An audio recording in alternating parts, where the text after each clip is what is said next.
자, 여러분은 인생을 살아가시면서 내가 계획한 일들이 계획한 대로 잘 되던가요? 아니면 계획한 대로 잘 안 되는 게 더 많던가요? 안 되는 게 더 많습니까? 힘들게 사셨군요. 예, 살아가면 살아갈수록 인생이 계획대로 되는 것은 아닌 것 같습니다. 제가 인생은 계획대로 안 되는구나 하는 것을 가장 강하게 최초로 느꼈던 때가 1984년 12월 24일입니다. 벌써 날짜가 뭔가 대단한 일이 있을 것 같지 않습니까? 12월 24일, 크리스마스 이브. 제가 84년에 군에 갔는데 우리 고참들이 그런 얘기를 하더라고요. 우리 부대는 12월 24일 날에 노래 자랑 대회가 있는데 노래 자랑 대회에서 1등을 하면 그 자리에서 4박 5일 포상 휴가를 보내준다는 겁니다. 와, 제 평생에 20대 초반에 처음으로 강력한 소망이 생겼습니다. 포상 휴가를 꼭 가고야 말겠다. 여러분, 강력한 원함이 있다고 해서 그 원함을 이루기 위해서 강력하게 노력을 하는 건 아닙니다. 여러분들 가운데서 고등학교 때 좋은 대학에 가겠다 강력한 원함이 없었던 사람이 어디 있겠습니까? 그러나 그것을 이루기 위해서 강력하게 공부하는 사람은 드물다는 거죠. 강력한 소망이 이루려면 강력한 노력이 붙어야 이룰 수가 있거든요. 제 평생 가장 강력한 소망이 생겼습니다. 크리스마스 이브에 노래자랑 대회 나가서 1등해서 포상휴가 가리라.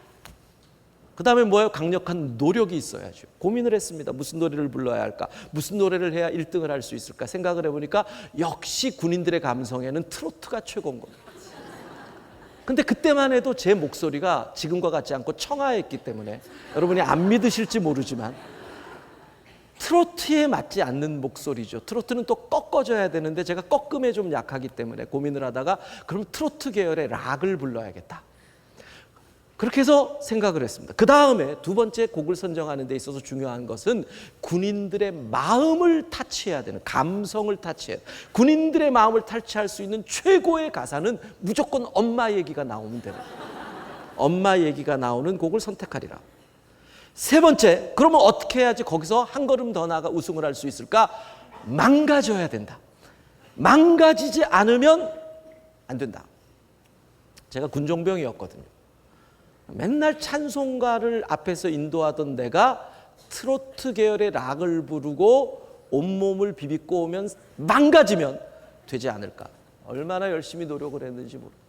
화장실에서 쫄병이니까 어디서 못하니까 화장실에서 혼자서 흥얼댔고요. 보초 나가가지고 저쪽에 가가지고 혼자서 흥얼대다가 너무 뭔 소리 하는 거야 하고 뭐 맞기도 하고요. 그러면서 드디어 12월 24일 날 제가 그때 선택한 곡이 사랑과 평화라고 아세요? 연세 드신 분들은 좀 아시죠? 거기서 나온 사람이 이남이라는 사람이 울고 싶어라. 그 사람이 바로 사랑과 평화에서 나온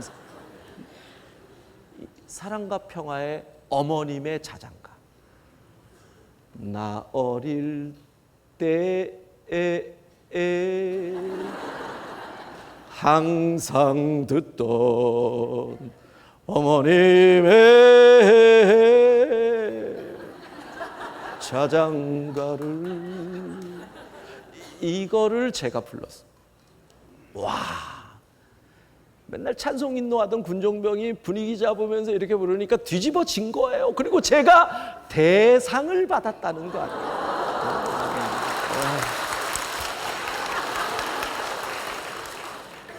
여러분 가운데 노래자랑에서 대상 받아본 사람 있으면 나와보세요. 예, 강력한 소원을 가지고 강력하게 노력하면 이루어진다라고 생각을 했어요. 근데 이제 회식이 끝나면 휴가증을 받고 4박 5일 가는 거예요. 처음으로. 군에 들어간 지 6개월 만에 처음으로 드디어 나가는 거예요. 친구들을 만나요. 크리스마스 이브에. 와. 근데 회식 중에 휴가증이 사라져 버렸어요. 휴가증이 사라져서 본부 중대장이 휴가증을 찾는데 없는 거예요. 그러더니 화가 난 거예요. 어떤 놈이 휴가증을 훔쳐간 거야? 그리고 모든 회식을 멈추고 연병장에 집합! 눈 오는 연방정회를 굴르면서 기쁘다 구주 오셨네를 부르면서 연병장을 굴렀어요. 그리고 휴가는 없어! 끝나고 쫄병이 연병장 내무반에 회식했던 막걸리 이런 걸 치우는데 본부 중대장 앉았던 그 자리 밑에서 막걸리에 젖은 휴가증을 발견했다는 거예요. 그 사람은 틀림없이 진급 못하고 떨어졌을 거예요. 여러분, 제가요 그때 이 좌절감 그때 제가 배운 거예요. 인생은 아무리 노력하고 계획하고 애써도 내 뜻대로 안 되는 것이 있구나. 내 인생의 첫 번째 중요한 교훈을 얻었어요.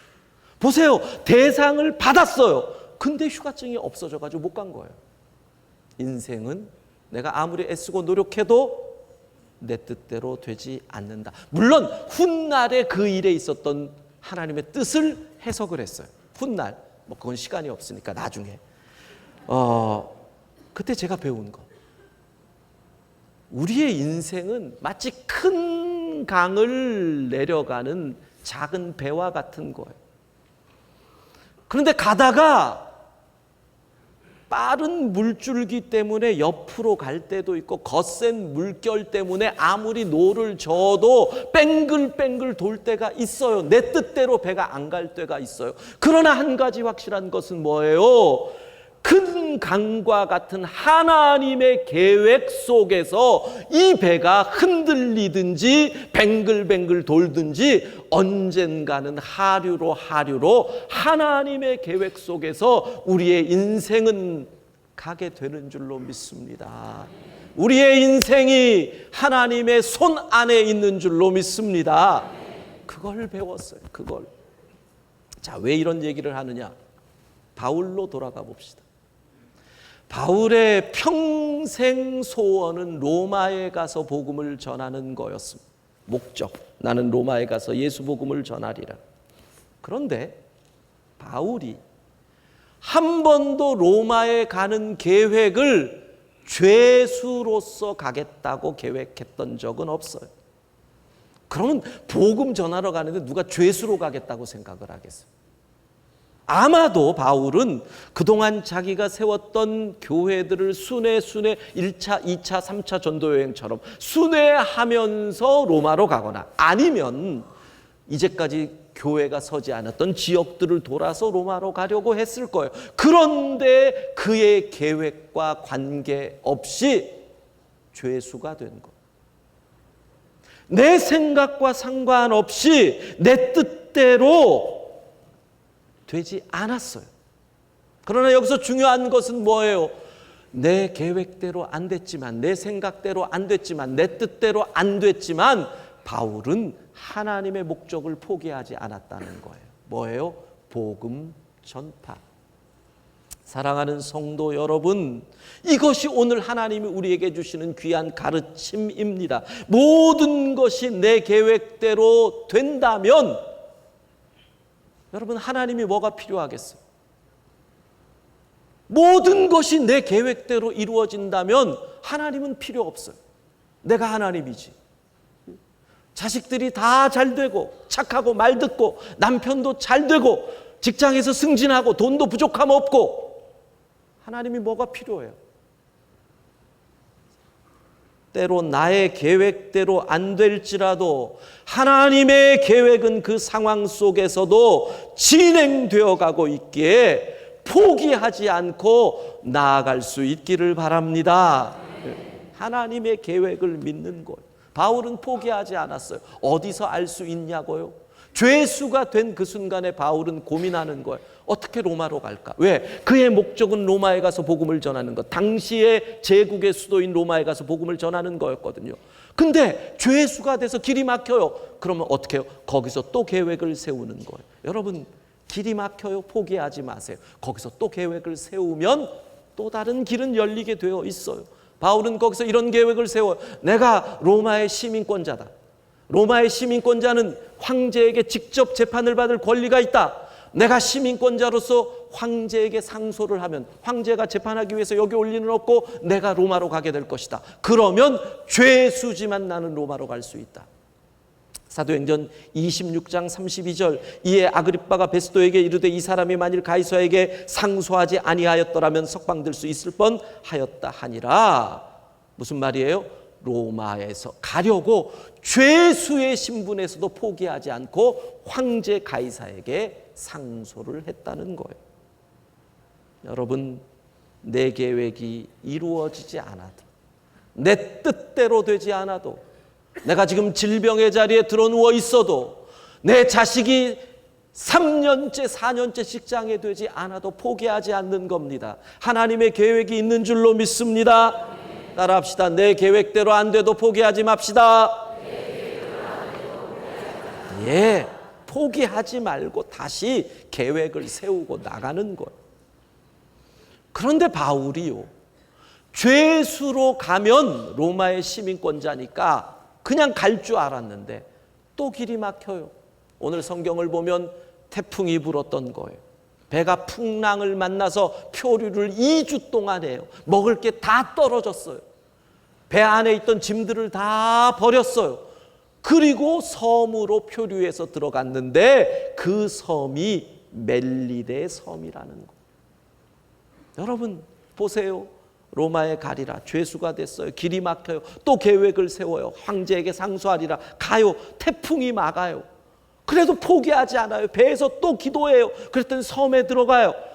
끝까지 포기하지 않는 거예요. 목적, 복음을 전하는 것. 포기하지 마세요. 하나님의 계획이 있어요. 하나님이 준비한 길이 있어요. 포기하지 않으면 그 길이 열리는 은혜를 누리게 될 줄로 믿습니다. 포기하지 않는 거예요. 지난 여름에 교구 수련회를 할 때 세브란스 병원 원목실에 김봉남 전도사님이 이런 간증을 하더라고요. 남편이 40대 초반에 은혜를 크게 받고 선교사로 나가겠다고, 교수님이었는데, 농협대학 교수님이었는데 결심을 했어요. 근데 안 된다, 부인과 가지 말자 이러는 중에 남편이 몸이 안 좋아서 병원에 갔더니 암이에요. 결장암인 거예요. 암 투병을 몇 년 하다가 끝내 세상을 떠났어요. 근데 그 남편이요, 암에 걸렸는데 병원에서 나가라고 했는데 어떻게 한 줄 아세요? 병원에서 더 이상 소망이 없다고 내보냈는데 양복을 입고 집 근처에 있는 병원들을 찾아다니면서 전도를 하는 거예요. 선교사로 나가려는 길이 막혔어요. 질병이 들었어요. 투쟁을 해요. 항암 투쟁을 해요.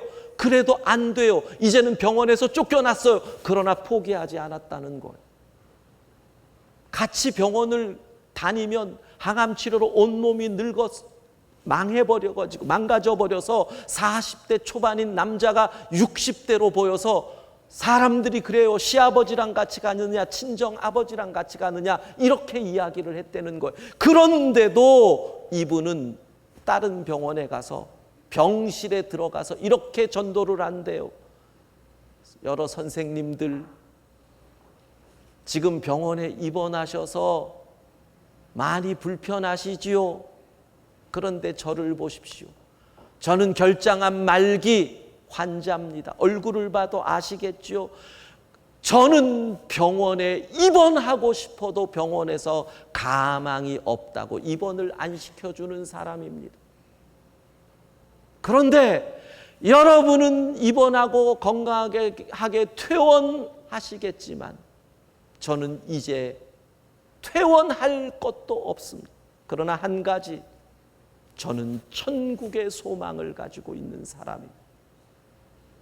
나는 예수 그리스도를 믿음으로 천국의 소망을 가지고 있는 사람입니다.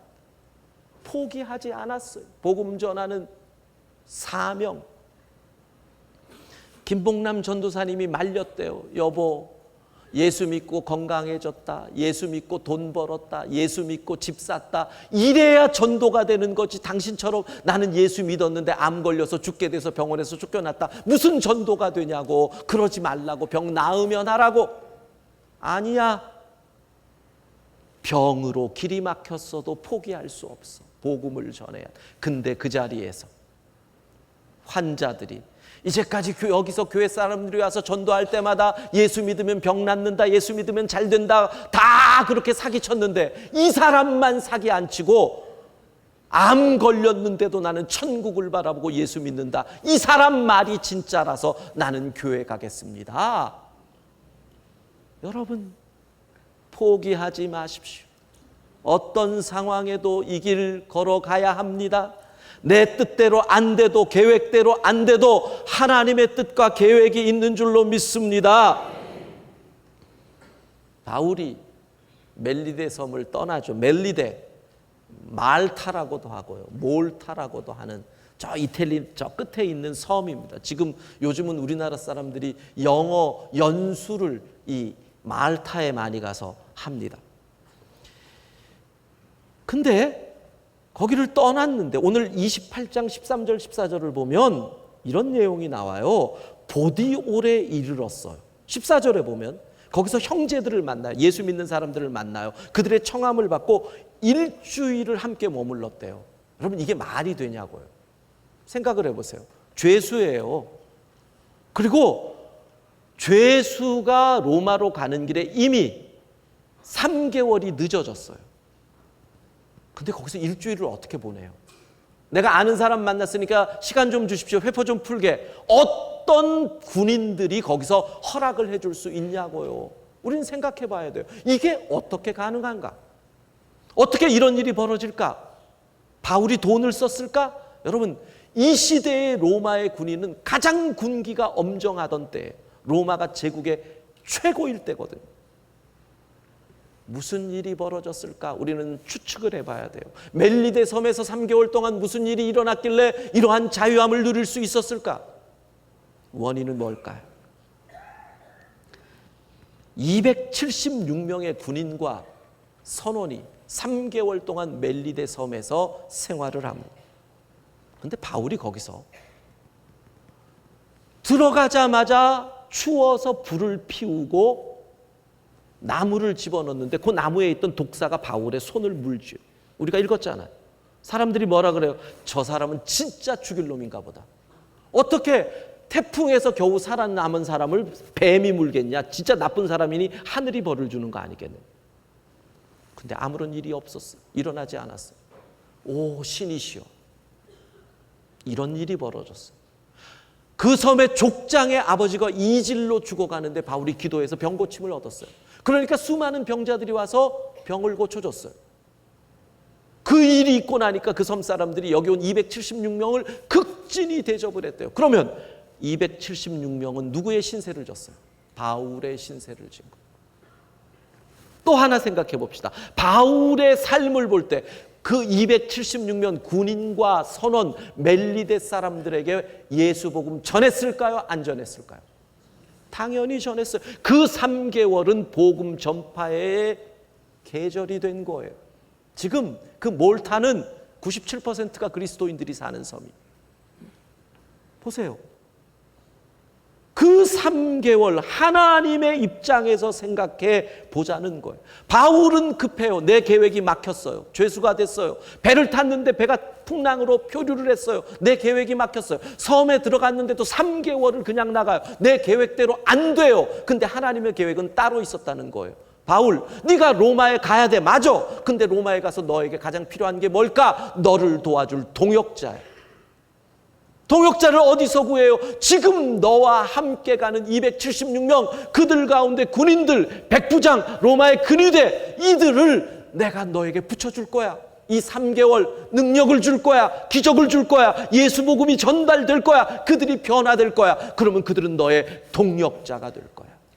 하나님의 계획이 있었다는 거예요. 사랑하는 여러분, 내가 풍랑 가운데서 팽개침 당한 것 같을지라도, 섬 같은 곳에 3개월 동안 묶여 있는 것 같을지라도 그 속에 나를 향하신 하나님의 계획이 있는 것을 믿으시기를 바랍니다. 태풍이라는 고난으로 생긴 3개월이지만 그 3개월에 선원과 군인들이 바울의 동력자로 변화되는 기간이었다는 거예요. 내 계획대로 안 된다고 실망하지 마세요. 내 계획대로 안 된다고 포기하지 마세요. 내 계획대로 안 된다고 절망하지 마세요. 그럴수록 하나님의 계획이 더 크게 기다리고 있다는 거예요. 그러면 생각합시다. 선한 목적, 아름다운 목적을 향해 나가는데 내가 세운 계획들이 실패할 때 기억해야 될 두 가지가 있습니다. 첫 번째, 어떤 상황에서도 다른 사람을 감동시킬 수 있는 삶을 살아야 됩니다. 바울을 생각해 보세요. 태풍이 불어 다 떠내려가고 죽어갈 때 바울은 두려워하지 않았어요. 평화, 의연했어. 모든 사람들이 죽는다 호들갑을 떨 때 그는 의연했어요. 사람들이 그를 주목해요. 독사에 물렸을 때 이거 죽는다, 이게 뭐야, 이게 재수없게 이러지 않았어요. 의연했어요. 고통당하는 사람들을 긍휼히 여겼어요. 바울의 삶을 보고 그들은 감동을 받은 거예요. 여러분, 고난은 두 가지 중에 하나예요. 내가 넘어지느냐 아니면 다른 사람을 감동시키느냐. 내가 질병을 앓고 있어요. 둘 중에 하나예요. 질병으로 넘어지느냐, 질병 속에서 타인에게 감동을 주느냐. 내가 지금 가난 속에 있어요. 둘 중에 하나예요. 가난으로 넘어지느냐 아니면 타인에게 감동을 주느냐. 감동을 주느냐 넘어지느냐. 기부는 뭐든지 귀한 거예요. 부자의 기부도 훌륭한 거고 가난한 사람의 기부도 훌륭한 거예요. 다 중요한 거예요. 그러나 누구의 기부가 더 많은 사람에게 감동을 줘요? 가난한 사람의 기부가. 신문지를 주워서 모은 돈 1,000만 원을 시장 할머니가 내놨다. 감동을 줘요. 왜? 고난 속에 있는 사람의 삶이 감동을 준다는 것. 여러분, 지금 여러분의 고난의 그 현장이 누구를 괴롭히는 현장으로 만들지 마세요. 짜증내지 말라는 것. 원망하지 말라는 거예요. 불평하지 말라는 거예요. 그 고난의 자리가 다른 사람에게 감동을 줄 수 있는 자리로. 추석 명절 시댁이 감동의 자리가 되기를 바라요. 이번 주일 추석 명절 남편 째려보지 말고 하여간 이 남편은 맨날 이러지 마시고 고난의 자리를 감동의 자리로. 여자분들만 할렐루야, 할렐루야. 억질러서 억지로 감동의 자리로 만들어요. 두 번째, 어떤 상황에서도 목적을 따라 살아야 돼요. 목적. 자, 이게 무슨 뜻이냐면 바울이 로마에 가서 복음을 전한다 하고 갔어요. 그런데 길이 막혔어요. 그러면 바울은 어떻게 해요? 길이 막힌 그곳에서 복음을 전하네요. 다시 한 걸음 더 나갔어요. 여기서 또 복음을 전해요. 목적이 복음 전파라는 거. 우리 예를 들어서 비전 트립을 가요. 아프리카, 중국, 러시아, 인도네시아. 많은 분들이 비전 트립을 갈 때 이렇게 생각해요. 러시아에 가서 복음 전한다. 아니라는 거예요. 훈련받는 3개월의 기간이 왜 복음 전파의 기간이 안 돼요? 그럼 바울은 로마에 가서 복음을 전한다는 목적이 있으니까 로마 아닌 다른 곳에서는 복음을 안 전해야겠네요. 그게 아니라는 것. 내 삶에서 막힌 곳, 실패한 곳, 계획대로 안 되는 그곳에서 복음을 전할 때 로마로 가는 길이 열리는 거예요. 내가 지금 무너지는 그곳이 목적대로 복음을 전할 때 그때 하나님이 로마로 가는 길을 열어주실 줄로 믿습니다. 그 자리, 실패의 자리, 고난의 자리, 아픈 그 자리, 외로운 그 자리, 눈물의 그 자리가 복음 전하는 자리가 되어야 해요. 우리의 목적을 잊지 말라는 겁니다. 10월 11일 온교우 출석 전도주일입니다. 여러분, 이 가운데는 전도의 실패의 경험을 가진 분들이 무지 많을 겁니다. 남편이 아직 교회 안 나오는 분도 있을 것입니다. 자식이 안 나오는 분들도 있을 겁니다. 어떤 분들은 회사에서 내가 교회 다니는 걸 전혀 모르는 분들도 있을 겁니다. 어쩌면 이번 온출전 주일은 또 다른 실패의 경험이 하나가 더 쌓이는 시간이 될지도 모릅니다. 그러나 포기하시면 안 됩니다. 우리의 목적은 예수 복음 전파입니다. 그 실패의 자리에서 또 타인을 감동시키십시오. 그 실패의 자리에서 어떻게 하든 예수 복음을 전하십시오.